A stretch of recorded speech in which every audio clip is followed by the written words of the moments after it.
കൂടുതൽ വാർത്തകളും വീഡിയോകളും കാണാൻ ഈ ചാനൽ സബ്സ്ക്രൈബ് ചെയ്യുക. കൂടെ ബെൽ ബട്ടൺ അമർത്തുക. ഏഷ്യ ലൈവ് ടിവിയിലെ ഫെങ്ഷു പ്രോഗ്രാമിലേക്ക് ഏവർക്കും സ്വാഗതം. നമ്മൾ കഴിഞ്ഞ കുറേ വർഷങ്ങളായിട്ട് ഫെങ്ഷുയുടെയും വാസ്തുവിൻ്റെയും ഒക്കെ ടിപ്സുകളും ക്ലാസ്സുകളൊക്കെ നമ്മൾ യൂട്യൂബിലൂടെ ചെയ്യുന്നുണ്ട്. അപ്പോൾ ഒരുപാട് ആൾക്കാർ അവരുടെ സംശയങ്ങൾ അല്ലെങ്കിൽ അവരുടെ പ്രശ്നങ്ങൾ ഒക്കെ വാട്സപ്പിലൂടെ നമുക്ക് നമ്മൾ അയച്ചു തരുന്നുണ്ട്, അല്ലെങ്കിൽ കമൻറ്റ് ബോക്സിലൂടെ നമുക്ക് അയച്ചു തരുന്നുണ്ട്. അപ്പോൾ ഇങ്ങനെ അയച്ചു തരുന്ന ഓരോരുത്തർക്കും നമുക്കത് മറുപടി തിരിച്ചു കൊടുക്കാനായിട്ട് ബുദ്ധിമുട്ടുണ്ട്. കാരണം നമ്മളുടെ അത്രത്തോളം മെസ്സേജുകളാണ് വരുന്നത്. അപ്പോൾ നമ്മൾ എന്താ ചെയ്യുന്നതെന്ന് വെച്ച് കഴിഞ്ഞാൽ ഈ വരുന്ന കമൻറ്റുകൾ എടുത്തിട്ട് അവർക്ക് മറുപടി കൊടുക്കണം. അപ്പോൾ പലർക്കും ഉള്ളൊരു പരിഭവം എന്ന് പറഞ്ഞു കഴിഞ്ഞാൽ നമ്മൾ ഇത് കമൻ്റ് ഇട്ടിട്ട് അതിന് മറുപടി ഇട്ടിട്ടില്ല എന്നുള്ളതാണ്. അപ്പോൾ ഇത്രയും പേർക്ക് നമുക്ക് മറുപടി കൊടുക്കാനായിട്ട് യാതൊരു കാരണവശാലും പറ്റില്ല.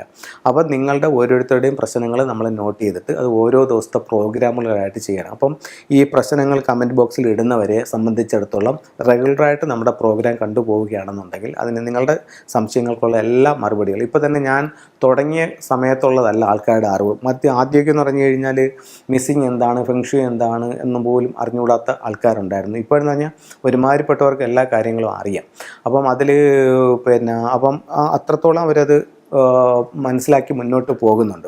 അപ്പം എല്ലാവർക്കും അറിയാം ഇങ്ങനെ ഫെങ്ഷു എന്ന് പറയുന്നൊരു സയൻസ് ഉണ്ട്, അതിൽ ഇന്ന ടൂൾസുകളുണ്ട്, ഇന്ന കാര്യങ്ങളുണ്ട്, അതിൽ ഇന്ന കാര്യങ്ങൾ ചെയ്താൽ നമുക്ക് ഇന്ന നേട്ടങ്ങൾ ജീവിതത്തിൽ ഉണ്ടാവും എന്ന്. ഇപ്പോൾ നമ്മളെ കൺസൾട്ടിങ്ങിന് വിളിക്കുന്ന പലരും അവിടെ കൺസൾട്ടിങ്ങിന് ചെല്ലുമ്പോൾ അവിടെ പറയും, സാറേ ഞാനത് സാറിനെ വിളിച്ചൊരു കാര്യം എന്ന് പറഞ്ഞാൽ സാർ യൂട്യൂബിനകത്തൊരു കാര്യം പറഞ്ഞിട്ട് ഞാനത് ചെയ്തപ്പോൾ എനിക്ക് എൻ്റെ റിസൾട്ട് വന്നു. അപ്പോൾ എനിക്കത് ഭയങ്കര വിശ്വാസമാണ്, അതുകൊണ്ടാണ് ഞാനത് ചെയ്തത്, അല്ലെങ്കിൽ അതുകൊണ്ടാണ് ഞാൻ സാറിനെ വിളിച്ചത് എന്ന് പറയുന്ന ഒരുപാട് ആൾക്കാരുണ്ട്. ഓക്കെ, അപ്പോൾ നമ്മൾ ഇന്നിപ്പം ഒരാൾ ചോദിച്ചവരെന്ന് പറഞ്ഞു കഴിഞ്ഞാൽ കന്നിമൂല ഭാഗത്ത് കുഴി വന്നാൽ എന്തെങ്കിലും ചെയ്യാൻ ഫെങ്ഷുയിൽ പറ്റുമോ എന്നുള്ളതാണ്. അപ്പം ഞാൻ ഒരു വീട്ടിൽ ചെല്ലുമ്പോൾ നമ്മുടെ ഭാരതത്തിൻ്റെ ബേസിക്കായിട്ടുള്ള വാസ്തു പ്രകാരം ഏതൊക്കെ ദിക്കിൽ എന്തൊക്കെ റൂമുകൾ വന്നിട്ടുണ്ട്, അതിനെന്തെങ്കിലും തെറ്റുകൾ വന്നിട്ടുണ്ടോ, അതങ്ങനെയാണെങ്കിൽ അതെങ്ങനെ അവർക്ക് കറക്റ്റ് ചെയ്യാം, അല്ലെങ്കിൽ പൊളിച്ചു മാറ്റാതെ എങ്ങനെ കറക്റ്റ് ചെയ്യാം, അതെല്ലാം പറഞ്ഞു കൊടുക്കുന്നുണ്ട്. അതിനോടൊപ്പം തന്നെ ഫെങ്ഷു പ്രകാരം ആ വീടിൻ്റെ ഫ്ലൈങ് സ്റ്റാർ എടുക്കുന്നുണ്ട്. ഫ്ലൈങ് സ്റ്റാർ എടുത്തിട്ട് ഓരോ ദിക്കിലും വരുന്ന നക്ഷത്രങ്ങൾ, അതായത് ഓരോ റൂമിൻ്റെയും സ്വഭാവങ്ങൾ, ഗുണങ്ങളും ദോഷങ്ങളും പറഞ്ഞു കൊടുക്കുന്നുണ്ട്. നല്ല ഇതാണെന്നുണ്ടെങ്കിൽ അതിൻ്റെ കൂടുതൽ സൗഭാഗ്യങ്ങൾ നേടാൻ എന്താ ചെയ്യേണ്ടത്, ദോഷമാണെങ്കിൽ ആ ദോഷം കുറയ്ക്കാൻ എന്താ ചെയ്യേണ്ടത്, അങ്ങനെയുള്ള എല്ലാ കാര്യങ്ങളും നമ്മൾ പറഞ്ഞു കൊടുക്കുന്നുണ്ട്. അപ്പോൾ നമുക്ക് വാസ്തുവും ഫെങ്ഷുവും ഒരേ സമയം തന്നെ ഒരു വീട്ടുകാരെ സംബന്ധിച്ചിടത്തോളം പറയുന്നുണ്ട്. ചിലർ പറയുന്നുണ്ട് നമ്മൾ വിളിച്ചത് തന്നെ സാറ് വാസ്തുവും ഫെങ്ഷുവും കൂടെ അറിയാവുന്നതുകൊണ്ടാണ് നമ്മൾ വിളിച്ചതെന്നും പലരും പറയുന്നുമുണ്ട്. ഓക്കെ, ഇപ്പോൾ ഇവർ ചോദിച്ചാകുന്നൊരു ചോദ്യം എന്ന് പറയുന്നത് തെക്ക് പടിഞ്ഞാറ് ഭാഗത്ത് അവർക്കൊരു കുഴി വന്നിട്ടുണ്ട്, ഫെങ്ഷുവിൽ എന്തെങ്കിലും ചെയ്യാൻ പറ്റുമെന്നാണ്.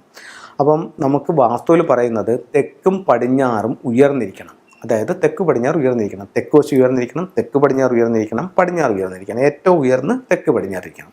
അപ്പോൾ ആ ഭാഗത്ത് കുഴി വന്നു കഴിഞ്ഞാൽ നമുക്ക് വെൽത്ത് ലോസായി പോകുമെന്നാണ്. അപ്പം ചില വീടുകളെ സംബന്ധിച്ചിടത്തോളം അവിടെ ഒരു കുഴി വന്നിട്ടുണ്ട്, അവർക്ക് മണ്ണിട്ട് നികത്താൻ പറ്റാത്തൊരു സാഹചര്യം, അല്ലെങ്കിൽ അതിന് പറ്റിയ ഒരു സാമ്പത്തിക അവസ്ഥ ഇല്ലാത്തത്. അപ്പോൾ അങ്ങനെയൊക്കെ ആണെങ്കിൽ നമുക്ക് ഫെങ്ഷുവിൽ എന്താ ചെയ്യാന്ന് പറഞ്ഞു കഴിഞ്ഞാൽ ചെറിയ ചില റെമഡികൾ ഞാൻ പറഞ്ഞുതരാം. ഒന്ന്, തെക്ക് പടിഞ്ഞാറ് ഭാഗത്ത് ഒരു റെഡ് ലൈറ്റ് ഇടാം. അപ്പം ഇപ്പോൾ കഴിഞ്ഞ വർഷം എന്നല്ല, ഈ നടന്നുകൊണ്ടിരിക്കുന്ന വർഷം ഞാൻ പറഞ്ഞായിരുന്നു തെക്ക് പടിഞ്ഞാറ് ഭാഗത്ത് ലൈറ്റ് ഇട്ടിട്ടുള്ളവർ അത് ഓഫ് ചെയ്യണം. ഈ വർഷം തെക്ക് പടിഞ്ഞാറ് ഭാഗത്ത് ലൈറ്റ് ഇടുന്നത് നല്ലതല്ല എന്ന് പറഞ്ഞിട്ടുണ്ടായിരുന്നു. അപ്പോൾ ഇപ്പോൾ അടുത്ത വർഷം നിങ്ങൾക്ക് തെക്ക് പടിഞ്ഞാറ് ഭാഗത്തൊരു ചുവപ്പ് ലൈറ്റ് ഇടാം.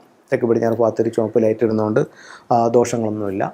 അപ്പോൾ തെക്ക് പടിഞ്ഞാറ്, അപ്പോൾ എന്താണെന്ന് വെച്ചാൽ എന്താ ഒരു ചുവപ്പ് ലൈറ്റ് ഇട്ട് കഴിഞ്ഞാൽ മണ്ണിടുന്നതിന് പകരമാവോ എന്ന് ചോദിക്കാം. അപ്പോൾ അതിനുള്ളൊരു കണക്കെന്ന് പറഞ്ഞു കഴിഞ്ഞാൽ 5 എലമെൻറ്റ്സ് വെച്ചിട്ടാണ് ഫെങ്ഷു ബാലൻസ് ചെയ്യുന്നത്. അത് water, metal, wood, fire, earth, ഇങ്ങനെയാണ് 5 എലമെൻറ്റ്സ്. അപ്പം പഞ്ചഭൂതങ്ങളായിട്ട് നമുക്ക് കണക്കാക്കുവാന്. അതിൽ വായുവും ആകാശവും ഇവിടെ വുഡും മെറ്റലുമായി മാറുന്നു എന്നുള്ളതാണ് ഫെങ്ഷുയുടെ വ്യത്യാസം. ഈ 5 എലമെൻറ്റ്സ് നമുക്ക് എടുത്ത് ഉപയോഗിക്കാൻ പറ്റുന്ന 5 എലമെൻറ്റ്സ് ആണ്. അപ്പോൾ നമുക്ക് സൗത്ത് വെസ്റ്റ് എലമെൻ്റ് എന്ന് പറയുന്നത് നമുക്ക് എർത്ത് എലമെൻ്റാണ്. അപ്പം അവിടെ മണ്ണിട്ട് ഉയർത്തുക അല്ലെങ്കിൽ മണ്ണ് കൂടിക്കിടക്കുക, അങ്ങനെയാണ് എർത്ത് എനർജിയെ നമ്മൾ ബാലൻസ് ചെയ്യുന്നത്. അപ്പം അങ്ങനെ ചെയ്യാൻ പറ്റാത്തൊരു സാഹചര്യത്തിൽ എർത്ത് എലമെൻറ്റിനെ സപ്പോർട്ട് ചെയ്യുന്ന എലമെൻ്റ് എന്ന് പറയുന്നത് ഫയർ എലമെൻ്റാണ്. അപ്പോൾ നമുക്ക് ഫയർ എലമെൻറ്റിനെ കണക്കാക്കുന്നത് എന്താണ്? റെഡ് ലൈറ്റാണ്. അപ്പോൾ ഒരു 3 മണിക്കൂർ, മിനിമം 3 മണിക്കൂറെങ്കിലും തെക്ക് പടിഞ്ഞാറ് ഭാഗത്ത് ഒരു റെഡ് ലൈറ്റ് ഇടുകയാണെന്നുണ്ടെങ്കിൽ ഒരു പരിധിവരെ, മൊത്തം മാറുമെന്ന് ഞാൻ പറയുന്നില്ല, ഒരു പരിധിവരെ ആ ഒരു വീക്കായിപ്പോയ എലമെൻറ്റിനെ എൻഹാൻസ് ചെയ്യാനായിട്ട് ഈ റെഡ് ലൈറ്റിന് സാധിക്കും. ഓക്കെ, അടുത്തത് സ്വീകരണ മുറിയിലേക്ക് പോവുക. ഇപ്പം നമുക്ക് ഫെങ്ഷുയിൽ എന്ന് പറയുമ്പോഴത്തേക്ക് ഓരോ ദിക്കിലും വരുന്ന സൗഭാഗ്യങ്ങൾ അവിടെ നമുക്ക് ക്രമീകരിക്കാൻ പറ്റില്ല എന്നുണ്ടെങ്കിൽ നേരെ നമുക്ക് ലിവിങ് റൂമിലോട്ട് പോയി അതിനെ പരിഹാരം ചെയ്യാനായിട്ട് സാധിക്കും. അപ്പം നിങ്ങൾ നേരെ ലിവിങ് റൂമിലേക്ക് പോവുക. ലിവിങ് റൂമിൻ്റെ സൗത്ത് വെസ്റ്റിൽ 2 ക്രിസ്റ്റൽ ബോളുകൾ ഉപയോഗിക്കുക. 2 ക്രിസ്റ്റൽ ബോളുകൾ ലിവിങ് റൂമിൻ്റെ സൗത്ത് വെസ്റ്റിൽ ഉപയോഗിക്കുമ്പോഴത്തേക്കും ആ വീടിൻ്റെ തെക്ക് പടിഞ്ഞാറുള്ള ഒരു ശോചനീയാവസ്ഥ ഒരു പരിധിവരെ ലിവിങ് റൂം കൊണ്ട് ബാലൻസ് ചെയ്യാനായിട്ട് നമുക്ക് സാധിക്കും. പിന്നെ സൗത്ത് വെസ്റ്റിൽ നമുക്ക് ഫെങ്ഷുയിൽ വരുന്ന ചില ഗോഡുകളുണ്ട്. ഇപ്പോൾ ക്വീൻ ദേവി, അങ്ങനെ ഗ്രീൻ താര എന്ന് പറഞ്ഞിട്ടൊക്കെയുള്ള ഗോഡുകളുണ്ട്. അവരുടെ സ്റ്റാച്ചു സൗത്ത് വെസ്റ്റ് ഭാഗത്ത് വയ്ക്കുന്നതും ഒരു പരിധി വരെ ഇതിനെ മറികടക്കാനായിട്ട് നല്ലതാണ്. അതുപോലെ തന്നെ എർത്തിൻ്റെ പോട്ട് അവിടെ വയ്ക്കാം. നമുക്ക് നിറച്ച് മണലൊക്കെ ഇട്ട് 2 പോട്ട് വാങ്ങിച്ച് വെച്ചിട്ട് സൗത്ത് വെസ്റ്റിൽ വെച്ച് നിറച്ച് മണലൊക്കെ ഇട്ടിട്ട് അതിനെ സെറ്റ് ചെയ്ത് അവിടെ ഭംഗിക്ക് വയ്ക്കാം.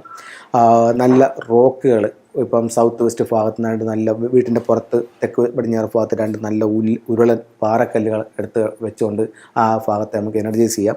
അപ്പോൾ ഇത്തരത്തിലുള്ള ടൂളുകൾ ഉപയോഗിച്ച് നമുക്ക് ഫെങ്ഷുയിൽ ഒരു പരിധി വരെ തെക്ക് പടിഞ്ഞാറിൻ്റെ വീക്കായിരിക്കുന്ന ഭാഗങ്ങളെ കറക്റ്റ് ചെയ്യാനായിട്ട് ഫെങ്ഷുയിൽ സാധിക്കുന്നതാണ്. അപ്പോൾ നിങ്ങൾക്കത് ക്ലിയറായി കാണുമെന്ന് ഞാൻ വിശ്വസിക്കുന്നു. ഇനി നമുക്ക് ഫെങ്ഷുയിലെ ചില ടൂളുകളിലേക്ക് പോകാം. നമുക്ക് സാമ്പത്തികമായിട്ട് അഭിവൃദ്ധി ഉണ്ടാവാൻ എന്തൊക്കെ ചെയ്യാമെന്നുള്ളത് ഞാൻ പറയാം. നിങ്ങളുടെ സ്വീകരണ മുറിയുടെ സൗത്ത് ഈസ്റ്റ് ഭാഗത്ത് 8 ഒരു സിമ്പൽ വയ്ക്കുക. നിങ്ങൾക്ക് വെൽത്തിൽ പുരോഗതി ഉണ്ടാവും എന്ന് ഫെങ്ഷുയിൽ പറയുന്നു. ഫെങ്ഷുയിൽ പറയുന്നത് മാത്രമല്ല, നമ്മളത് പല വീടുകളിൽ ചെയ്ത് അതിൻ്റെ റിസൾട്ട് കിട്ടിയതാണ് നിങ്ങളുമായിട്ട് ഷെയർ ചെയ്യുന്നത്. അടുത്തത് നമുക്ക് ഉപയോഗിക്കാവുന്ന മറ്റ് ഒരു ടൂളെന്ന് പറയുന്നത് വെൽത്ത് ഷിപ്പാണ്. ഇപ്പം ഇതൊരു സിംബോളിക്കായിട്ടുള്ളൊരു വെൽത്ത് ഷിപ്പിൻ്റെ സിമ്പലാണ്. അപ്പം ഫെങ്ഷുയിൽ ഉപയോഗിക്കുന്ന ഒരു ടൂളാണിത്. ഇവിടെ ഒരു വെൽത്ത് ഷിപ്പ് നമ്മളുടെ മെയിൻ എൻട്രൻസിൽ നിന്നും ഉള്ളിലേക്ക് കടന്നു വരുന്ന രീതിയിൽ ഇതിനെ പ്ലേസ് ചെയ്യാം. അതല്ല എന്നുണ്ടെങ്കിൽ സൗത്ത് ഈസ്റ്റ് കോർണറിലും ഇത് വയ്ക്കാം. അപ്പോൾ നമുക്ക് നമ്മളിലേക്ക് ശരിക്കും സമ്പത്ത് വരാൻ നല്ലതാണ്. സമ്പത്തിന് ഉപയോഗിക്കാവുന്ന മറ്റൊരു ടൂള്, ഇത് മെയിൻ ഡോറിൽ നിന്ന് ഉള്ളിലേക്ക് വരുന്ന രീതിയിൽ വയ്ക്കുന്നത് സമ്പത്ത് വരാൻ നല്ലതാണ്. സൗത്ത് ഈസ്റ്റ് ഭാഗത്താണ് ഇത് വയ്ക്കുന്നത്. അടുത്ത നമുക്ക് ഉപയോഗിക്കാവുന്ന ഒരു കോമൺ ആയിട്ട് വളരെ ഫലപ്രദമായിട്ടും കോമൺ ആയിട്ട് ഉപയോഗിക്കാവുന്ന ഒരു ടൂളുകൾ എന്ന് പറയുന്നത് ചൈനയുടെ വിശ്വാസപ്രകാരം 4 ദിക്കുകൾ 4 സ്വർഗീയ മൃഗങ്ങളാൽ സംരക്ഷിക്കപ്പെടുന്നു എന്നാണ്. അപ്പോൾ അങ്ങനെയാണെങ്കിൽ കിഴക്ക് വശത്ത് ഒരു പച്ച ഡ്രാഗണിൻ്റെ സിമ്പൽ നമുക്ക് വയ്ക്കാം. വടക്ക് വശത്ത് നമുക്കൊരു ആമയുടെ സിമ്പൽ വയ്ക്കാം. അത് കഴിഞ്ഞിട്ട് തെക്ക് വശത്ത് നമുക്ക് ഒരു ഫീനിക്സ് ബേർഡിൻ്റെ സിമ്പൽ വയ്ക്കാം. അത് കഴിഞ്ഞ് പടിഞ്ഞാറ് വശത്ത് നമുക്കൊരു വൈറ്റ് ടൈഗർ വയ്ക്കാം. ഇപ്പോൾ ഇത് 4 ദിക്കുകൾ 4 സ്വർഗീയ മൃഗങ്ങൾ സംരക്ഷിക്കപ്പെടുന്നു എന്നാണ്. അപ്പോൾ ഇത്തരത്തിലുള്ള ടൂളുകൾ ഉപയോഗിക്കാം. ഇനി നമ്മൾ കഴിഞ്ഞ കുറേ വർഷങ്ങളായിട്ട് ഫെങ്ഷുയുടെ ക്ലാസ്സുകൾ നടത്തിക്കൊണ്ട് വരുന്നുണ്ടായിരുന്നു. ഫെങ്ഷുയി, റെയ്ക്കി ഇതിൻ്റെയൊക്കെ ക്ലാസ്സുകൾ നടത്തിക്കൊണ്ട് വരുന്നുണ്ടായിരുന്നു. ഞാൻ റെയ്ക്കി മാസ്റ്ററാണ്. അപ്പോൾ അതിൻ്റെ ക്ലാസ്സുകൾ നടത്തിക്കൊണ്ട് വരുന്നുണ്ടായിരുന്നു. ഇപ്പം കൊറോണ സമയമായപ്പോഴത്തേക്കും നമ്മൾ അതിൻ്റെ ക്ലാസ്സുകൾ ഒന്ന് നിർത്തി വെച്ചിരിക്കുകയായിരുന്നു. ഇപ്പം ഫെങ്ഷുയുടെ ക്ലാസ്സുകൾ വീണ്ടും സ്റ്റാർട്ട് ചെയ്യുന്നുണ്ട്. അപ്പം ഡിസംബറിൽ ആദ്യത്തെ ക്ലാസ് തുടങ്ങുന്നുണ്ട്. അപ്പോൾ താല്പര്യമുള്ളവർക്ക് ഒറ്റ ദിവസത്തെ ബേസിക് ക്ലാസ്സാണ്. താല്പര്യമുള്ളവർക്ക് നേരത്തെ കൂട്ടി രജിസ്റ്റർ ചെയ്യാവുന്നതാണ്. അപ്പോൾ നമ്മളൊരു സീറ്റ് ഒന്ന് പരിമിതപ്പെടുത്തിയിട്ടുണ്ട്. അപ്പോൾ അതിനകത്ത് ആദ്യത്തെ ഒരു ബാച്ച് സ്റ്റാർട്ട് ചെയ്യും. അപ്പോൾ താല്പര്യമുള്ളവർക്ക് നിങ്ങളുടെ സീറ്റുകൾ നേരത്തെ കൂട്ടി ബുക്ക് ചെയ്യാവുന്നതാണ്. എല്ലാവർക്കും എല്ലാ ഐശ്വര്യങ്ങളും ഉണ്ടാവട്ടെ എന്ന് പ്രാർത്ഥിച്ചുകൊണ്ട് നിർത്തുന്നു. നന്ദി, നമസ്കാരം.